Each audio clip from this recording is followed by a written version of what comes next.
ಅವಾಗಿಂದ ನಿನ್ ಫೋನ್ ಬಿಸಿ ಬರ್ತಾ ಇದೆ. ಯಾರು ಕಾಲ್ ಮಾಡಿದ್ರು? ಫ್ರೆಂಡ್ ಇದ್ಲು. ಫ್ರೆಂಡಾ ಅಥವಾ ಇನ್ನೊಬ್ಬ ಬಾಯ್ ಫ್ರೆಂಡು? ಅಯ್ಯೋ ವಿಶಾಲ್, ನಾನೆಲ್ಲ ಹುಡುಗಿರ್ ತರ ಅಲ್ಲ. ನಿಮ್ ಹುಡುಗಿರ್ಗೆ ಒಬ್ಬ ಹುಡುಗ ಎಲ್ಲಿ ಸಾಕಾಗ್ತಾನೆ? ನಿಮ್ಗೆ 1000 ಹುಡುಗರು ಬೇಕಾಗ್ತಾರೆ. ವಿಶಾಲ್ ಇಲ್ಲಿ ಕೇಳು, ನಾನು ಆತರ ಹುಡುಗಿ ಇದ್ದಿದ್ರೆ ಎಷ್ಟು ವರ್ಷ ನಾನು ನಿನ್ ಜೊತೆ ಇರ್ತಾ ಇರ್ಲಿಲ್ಲ. ಇದೆಲ್ಲ ನನ್ ಕಲ್ಸಕ್ ಹೋಗ್ಬೇಡ. ನನ್ ಗೊತ್ತು ನೀನ್ ಒಬ್ಬನ ಜೊತೆ ಇರಕ್ ಸಾಧ್ಯನೇ ಇಲ್ಲ. ವಿಶಾಲ್ ನಿಲ್ಸು, ಸುಮ್ನೆ ಹೊರತಾಗೋ ತರ ಮಾತಾಡ್ಬೇಡ. ಯಾಕೆ? ಸತ್ಯ ಕೇಳಕ್ ಆಗ್ತಲ್ವಾ? ನೋಡು ವಿಶಾಲ್, ಯಾರ ಮೇಲೂ ಇಷ್ಟೊಂದು ಅನುಮಾನ ಪಡಬಾರ್ದು. ಯಾಕೆ ಪಡಬಾರ್ದು? ಒಂದ್ ಹೆಣ್ಣು ಪ್ರೀತಿಲಿ ಎಷ್ಟು ಸಹಿಸ್ಕೊಳ್ಳೋದಿರುತ್ತೆ ಅಷ್ಟೇ ಸಹಿಸ್ಕೊತಾಳೆ.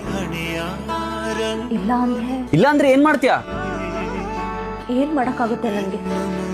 ನಾನು ಹುಡುಗಿ ಇದೀನಲ್ವಾ, ನಾನು ಎಷ್ಟೇ ಲಾಯಲ್ ಆಗಿದ್ರು ನೀನ್ ಅನುಮಾನ ಪಡ್ತೀಯ.